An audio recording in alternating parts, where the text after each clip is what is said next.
وہ اب back ground سے ٹیک لگائے بیٹھی تھی۔ اس نے آنکھیں بند کر لیں۔ وہ تھک گئی تھی اور اسے اپنے کندھے اور پاؤں میں درد محسوس ہو رہا تھا۔ زندگی بہت تیز چلی تھی۔ اسے ابھی تک یہ سب خواب لگ رہا تھا۔ وہ جس شخص سے اتنی عقیدت رکھتی تھی کبھی سوچا نہیں تھا کہ اسی کے بیٹے سے اس کی شادی ہو جائے گی۔ روحان جبیل، ڈاکٹر روحان جبیل۔ ہاں، اس کہانی کی شروعات انہی سے ہوئی تھی۔ وہ عبداللہ شہاب کے اندھیروں سے خوفزدہ تھی۔ ایسے میں وہ جب روحان جبیل کے لیکچر سنتی تھی شدت سے خواہش کرتی تھی کہ کاش اس کا باپ بھی ویسا ہی ہوتا۔ پھر اسے بینش ملی، بینش مستقیم، آر جے کے دوست مستقیم عرف مکی کی بیٹی۔ وہ جبیل خاندان کو اچھے سے جانتی تھی اور وہی ذریعہ بنی تھی اسے اس خاندان تک لانے کا۔ وہ ان سب کی کہانی بینش کی زبانی بڑی دلچسپی سے سنتی تھی۔ پھر بینش نے اسے اپنے کزن عبدل سے متعارف کروایا جو ہاتھ تھا، لیکن بینش نے یہ نہیں بتایا تھا کہ وہ روحان جبیل کا بیٹا تھا، اور ایمان کو اس شخص کی سفیدی نے اپنی جانب کھینچا تھا۔ پر وہ اس راز سے واقف نہیں تھی کہ 7 سمندر پار کسی اور دیس میں وہ اس شخص کے دل پر سالوں سے قابض ہے۔ اسے ہاتھ جبیل تک لایا گیا کیونکہ وہ ہاتھ کے دل میں رہتی تھی۔ اسے عبدل نے پابند کر دیا تھا اور وہ پابند رہا۔ اس نے ہمیشہ وعدے نبھائے۔ اس کی زندگی ہاتھ سے شروع ہوئی تھی، پھر عبدل، ادھم اور مشارب سے ہوتی واپس اسی تک لے آئی تھی۔ وہ سب تو ذریعہ بنے تھے، ایک دوسرے کی منزل تک پہنچنے میں مدد کی تھی۔ اسے عبدل یاد آیا، جانے وہ کہاں تھا؟ اسے عبداللہ شہاب یاد آیا جو پچھلے 6 ماہ سے لاپتہ تھا۔ اس کے دل میں ابھی تک ڈر تھا۔ ایسے وقت میں جب اولاد کو سب سے زیادہ باپ کی ضرورت ہوتی ہے، خاص کر بیٹی کو، عبداللہ شہاب نہیں تھا۔ وہ شخص تب نہیں تھا جب ایمان کو اس کی ضرورت تھی۔ اسے بے اختیار رونا آ گیا تھا۔ کافی وقت گزر چکا تھا اور ہاتھ ابھی تک نہیں آیا تھا۔ وہ لیٹنا چاہتی تھی پر اسے جولری تنگ کر رہی تھی۔ اس نے اپنے دوپٹے کو اتارا اور پھر بیڈ کا سہارا لے کر اٹھنے کی کوشش کی اور ڈریسنگ ٹیبل کے سامنے رکھے اسٹول پر بیٹھ گئی۔ اب وہ اپنے ہاتھوں سے کنگن اتار رہی تھی۔ اچانک دروازہ کھلا اور وہ اندر آیا۔ اس نے ایمان کو دیکھا اور وہ بے ساختہ اس کی جانب لپکا۔ ایمانے، تم کیوں اٹھی؟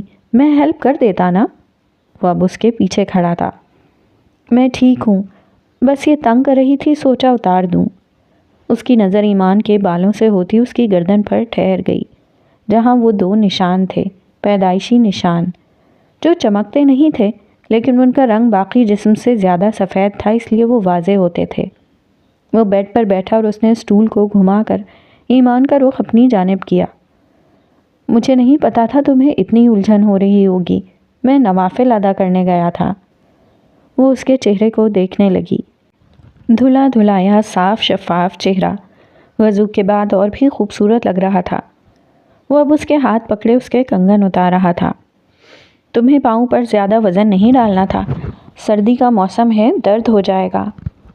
وہ اسے دیکھتی رہی۔ کیسے بتاتی درد پہلے ہی ہو رہا تھا؟ کوئی اتنی نرمی سے بات کیسے کر سکتا ہے؟ اس نے تو ہمیشہ نفرت سہی تھی۔ عبداللہ شہاب کا چیخنا چلانا، یہ شخص اتنی نرماہٹ کہاں سے لایا تھا؟ خود پر اس کی نظریں محسوس کر کے ہاتھ نے نگاہیں اٹھا کر اسے دیکھا۔ وہ نم آنکھیں لیے اسے ہی دیکھ رہی تھی۔ آنسو بس آنکھوں سے بہنے کو تیار تھے۔ پلیز رونا مت، اس کے کہنے کی دیر تھی اور وہ رو پڑی۔ سیریسلی، میں نے کبھی اتنی خوبصورت لڑکی کو روتے نہیں دیکھا۔ وہ اب اسے بہلانے کی کوشش کر رہا تھا۔ ایمان، تمہاری برائیڈل لک خراب ہو رہی ہے۔ اور وہ روتے روتے ہنس دی۔ آہستہ آہستہ اس کے رونے میں خاموشی آ گئی۔ اب وہ سر جھکائے بیٹھی تھی اور وہ اسے نرم نگاہوں سے دیکھ رہا تھا۔ آج اس کا من پسند شخص محرم کے روپ میں اس کے سامنے بیٹھا تھا اور وہ خاموش تھی۔ وہ کچھ کہنا چاہتی تھی لیکن لب پھڑپھڑا کر رہ جاتے تھے۔ شاید وہ بے بسی کی انتہا پر تھی۔ اس نے ہمت جمع کی اور کہنا شروع کیا۔ آپ کو پتہ ہے گلیشیئرز کیسے بنتے اور کیسے پگھلتے ہیں؟ ایمان کی غیر متوقع بات پر ہاتھ نے چونک کر ایمان کو دیکھا۔ اس کے وجود میں اب لرزش تھی۔ وہ محسوس کر سکتا تھا۔ وہ شاید سمجھ گیا تھا کہ وہ بولنے کے لیے کتنے پر تول رہی تھی۔ ایمان نے ایک نظر اس کے اجلے چہرے کو دیکھا جس پر الجھن پھیلی تھی اور پھر نظریں جھکا لیں۔ وہ اسے ہی سننا چاہتا تھا۔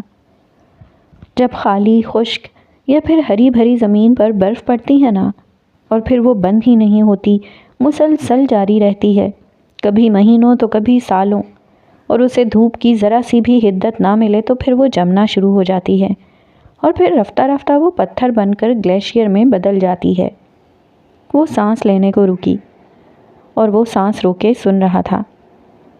اور پھر جب سورج کی حدت اور اس کی گرمی گلیشیئرز تک پہنچتی ہے تو سالوں سے جمی برف بھی دھیرے دھیرے پگھلنا شروع ہو جاتی ہے۔ کچھ ایسا ہی ہوا میرے ساتھ بھی۔ اس نے ایک نظر اٹھا کر اپنے من پسند شخص کو دیکھا۔ مجھے درد دیا گیا، مسلسل، لگاتار، ایسا درد جس کی سپلائی کبھی بند نہیں ہوئی، مجھے ملتا ہی رہا۔ پہلے بہت درد محسوس ہوتا تھا، پھر وہ اتنا بڑھ گیا کہ محسوس ہونا بھی بند ہو گیا، اور پھر اس درد نے مجھے پتھر جیسا سرد و جامد اور سخت بنا دیا۔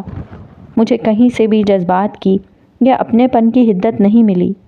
اب یہ برف پگھلتی ہی نہیں۔ جب سے آپ میری زندگی میں آئے ہیں تب سے میرا دل دھڑکنا چاہتا ہے، لیکن اس کے ارد گرد جمی برف اس کی حرکت پر مجھے درد پہنچاتی ہے۔ مجھے درد ہوتا ہے، پہلے جیسا ہونے میں درد ہوتا ہے۔ برف پگھلنے میں وقت لگے گا۔ آپ مجھے تھوڑا وقت دیں، تھوڑا مان، تھوڑا اعتبار۔ کچھ دنوں کے لیے درد کو مجھ سے دور رکھیں۔ میں بھی انسان ہوں، مشین نہیں۔ اس جذبے کی حدت کو مجھ تک پہنچنے دیں، میں ٹھیک ہو جاؤں گی۔ بات کے آخر پر ایمان نے زبردستی مسکرا کر اسے دیکھا، جو اس کی بات سن کر خاموشی سے اسے دیکھ رہا تھا۔ بھوک لگی ہے؟ کچھ دیر بعد وہ بولا بھی تو کیا؟ ایمان کو حیرانی نے آ گھیرا۔ تو کیا اسے برا نہیں لگا تھا؟ نہیں، وہ بس اتنا ہی کہہ پائی۔ اس کے ہاتھ ابھی تک ہاتھ کے ہاتھوں میں تھے، صاف شفاف ہاتھ جن پر مہندی نہیں لگی تھی۔ سب کہتے تھے اس کے ہاتھ خوبصورت ہیں، اور اسے پہلی بار اپنے ہاتھ اس قدر خوبصورت لگے تھے۔ مجھے نہیں لگتا کہ تم بچوں جیسی حرکتیں کرتی ہوگی۔ ایمان نے الجھی نگاہوں سے اسے دیکھا۔ بنا کچھ کھائے میڈیسن تو نہیں لیتی ہوگی نا تم؟ نہیں تو، وہ بس اتنا ہی کہہ پائی۔ میں کھانا لاتا ہوں۔ وہ اٹھ کر جا چکا تھا، اور جب تک وہ واپس آیا وہ اپنی جولری اتار چکی تھی اور بالوں کا جوڑا بنا کر انہیں سمیٹ لیا تھا۔ ہاتھ نے کھانے کی بڑی سی ٹرے بیڈ پر رکھی۔ وہ بیڈ پر بیٹھ کر کھانا نہیں کھاتا تھا، لیکن آج کھا رہا تھا۔ وہ اس کا بیگ اٹھا لایا تھا جس میں اس کا سامان تھا۔ 20 منٹ بعد وہ فریش ہو کر واپس روم میں تھی۔ تمہاری میڈیسن۔ وہ اس کی میڈیسن ہاتھ میں تھامے کھڑا تھا۔ اس نے ایمان کے چہرے پر تکلیف کے آثار دیکھے تھے۔ کیا ہوا؟ درد تو نہیں ہے؟ وہ سہارا دیتے بیڈ تک لایا اور پھر اسے میڈیسن دی۔ پاؤں درد کر رہا ہے، ایمان نے میڈیسن لیتے اسے بتایا، اور پھر اگلے 5 منٹ بعد وہ نرم قالین پر بیٹھا اس کے پاؤں پر جیل لگاتا گرم پٹی کر رہا تھا۔ اس سے تمہیں سکون ملے گا اور درد بھی محسوس نہیں ہوگا۔ جیسے ہی اس نے پٹی کرنے کے بعد چہرہ اٹھا کر دیکھا، وہ آنکھیں بند کیے بیٹھے بیٹھے سو رہی تھی۔ ہاتھ کو بے اختیار ہنسی آئی۔ اس سے پہلے کہ تم گر جاؤ تمہیں سو جانا چاہیے۔ جتنی وہ تھکی ہوئی تھی دوا نے اتنی جلدی اثر کیا تھا۔ ایمان نے بمشکل آنکھیں کھولیں۔ اب وہ بستر پر لیٹ رہی تھی اور وہ اسے کمبل اڑھا رہا تھا، اور پھر اسے غنودگی میں جانے سے پہلے اپنی پیشانی پر اس کے نرم لمس کا احساس ہوا تھا، پر وہ آنکھیں نہیں کھول پائی اور سو گئی۔ ایک دن پہلے وہ ناشتے کی ٹیبل پر بیٹھی تھی اور کھا نہیں رہی تھی، صرف جوس کا گلاس تھامے اسے گھور رہی تھی۔ منہا؟ وہ کافی دیر جب یوں ہی بیٹھی رہی تو ماہم نے اسے پکارا۔ جب سے اس نے منہا کو ادھم کے بارے میں نہ کی تھی وہ ایسی ہی ہو گئی تھی، بالکل خاموش۔ اس کی ہنسی، اس کے قہقہے سب کھو گئے تھے۔ منہا کہاں گم ہو؟ آواز پر بھی وہ نہ چونکی تو ماہم نے اسے دوبارہ پکارا۔ اسے اپنی بیٹی کی خوشیاں عزیز تھیں۔ ادھم اچھا لڑکا تھا، لیکن وہ سرے عام ڈرگز لیتا تھا اور اسے ذرا بھی پچھتاوا نہیں تھا۔ جی؟ وہ خیالوں سے باہر نکلی اور اپنی ماں کو دیکھا۔ ناشتہ کیوں نہیں کر رہی ہو؟ دل نہیں کر رہا۔ وہ سادہ شلوار قمیض میں تھی، دوپٹہ جانے کہاں تھا، بال بکھرے ہوئے تھے اور آنکھیں سوجن کا شکار تھیں۔ تمہارے پاپا تمہاری اس حالت کی وجہ سے بہت پریشان ہیں۔ مجھے کچھ وقت دیں، میں بالکل ٹھیک ہو جاؤں گی۔ وہ مسکرا بھی نہ پائی۔ وہ صبر کرنا سیکھ رہی تھی۔ پر صبر اتنی جلدی نہیں آتا۔ اس سے پہلے کہ ماہم مزید کچھ کہتی اس کے فون کی گھنٹی بجی۔ منہا نے بے صبری سے فون اٹھایا اور جیسے ہی اس نے میسج دیکھا اس کی آنکھیں حیرت سے پھیل گئیں۔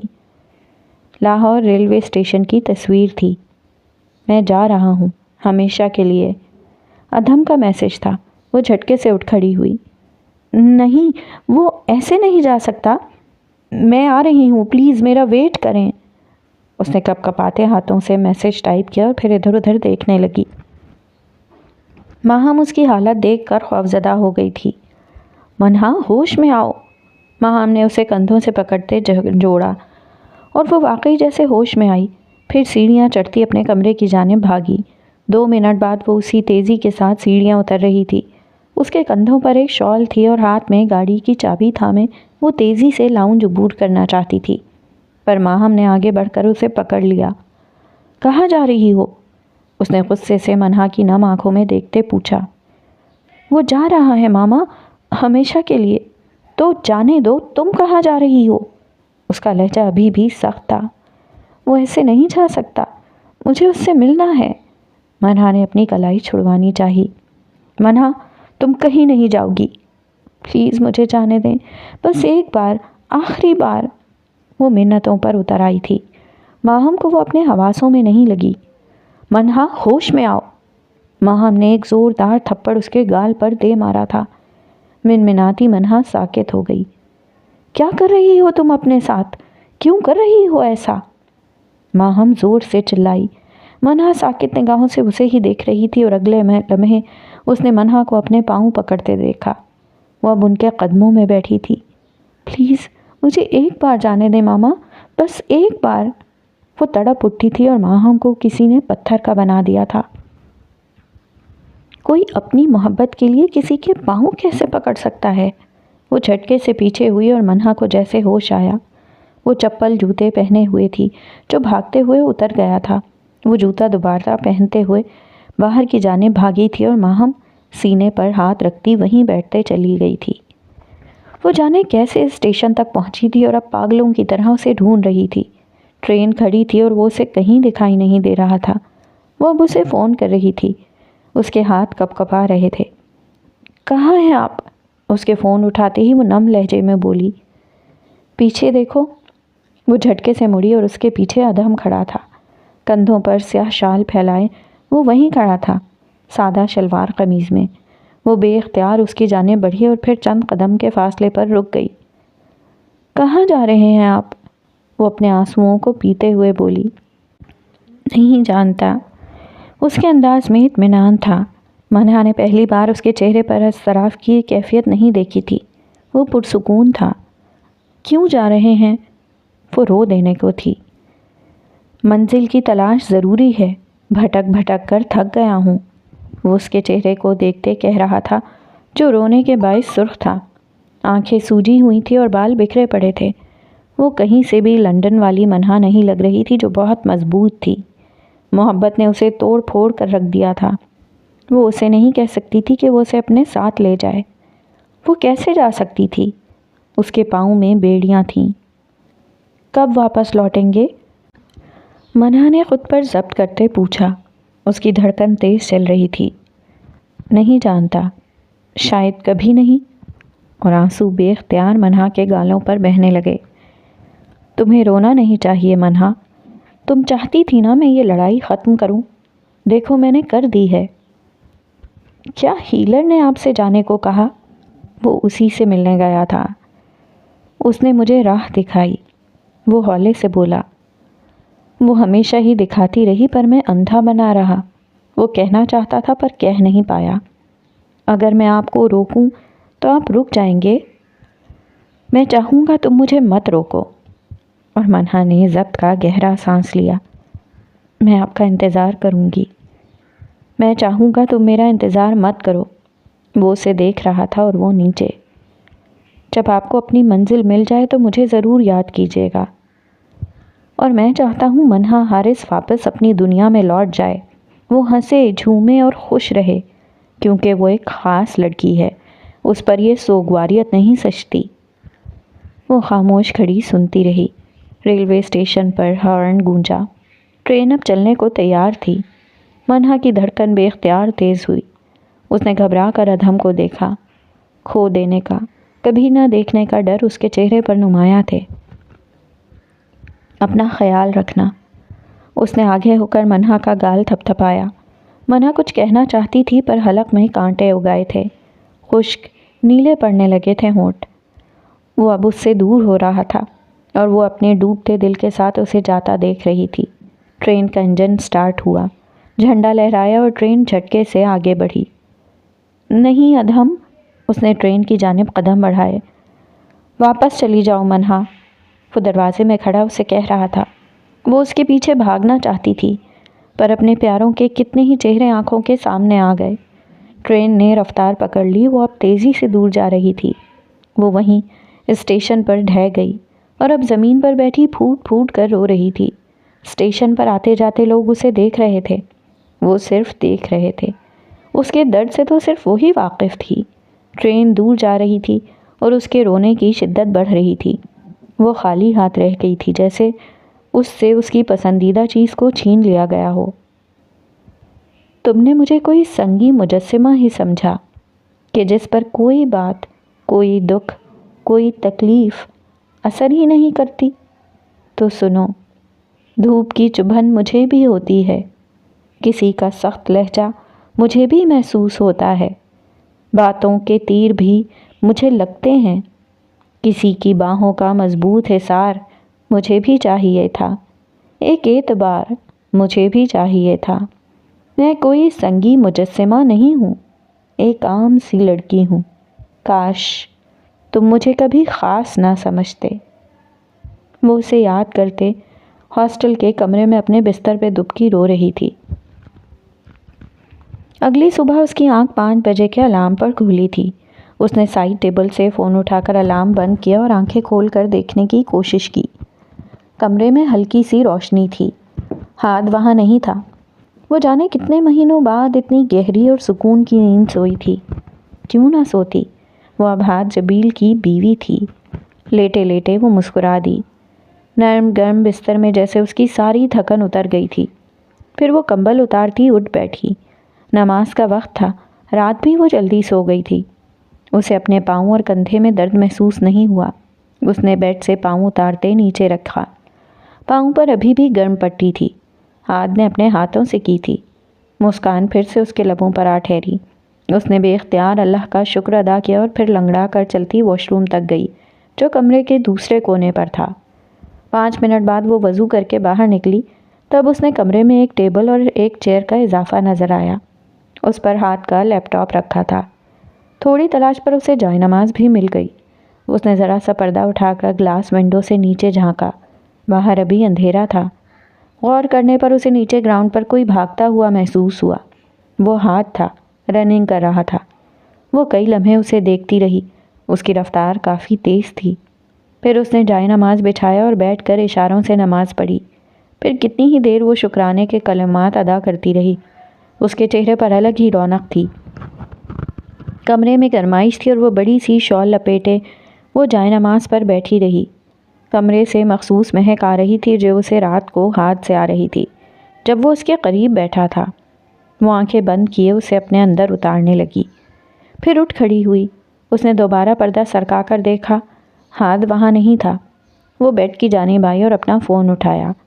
تب اس کی نظر سائڈ ٹیبل پر رکھے پھولوں پر پڑی۔ پھولوں کے ساتھ ہی ایک فائل رکھی تھی جس پر ربن لگا تھا۔ For you my wife. وہ مسکرا دی اور پھر اس نے ربن کھول کر فائل کو دیکھا اور اگلے لمحے اسے کمرے کی چھت اپنے اوپر گرتی محسوس ہوئی۔ وہ اسپتال کے کاغذات تھے۔ اسپتال اب اس کے نام پر تھا۔ وہ اس اسپتال کی اونر تھی جس کے اونر نے اسے نکالا تھا۔ وہ ایک جھٹکے سے اٹھ کھڑی ہوئی اور کاغذ الٹ پلٹ کر دیکھنے لگی۔ ہر بار پڑھنے پر اسے یہی سمجھ آ رہا تھا۔ وہ حیران رہ گئی۔ تبھی کمرے کا دروازہ کھلا اور ہاتھ اندر آیا۔ میں تمہیں نماز کے لیے ہی اٹھانے آیا تھا۔ وہ جوتے باہر نکال کر آیا تھا۔ اس کے ہاتھ میں ٹال تھا جس سے وہ اپنا منہ صاف کر رہا تھا۔ ٹی شرٹ میں اس کے بازو نمایاں تھے۔ یہ فائل؟ وہ بے اختیار اس کی جانب بڑھی، لیکن پاؤں پر وزن پڑنے کے باعث اٹھنے والے درد نے اسے کراہ کر گرنے پر مجبور کیا تھا۔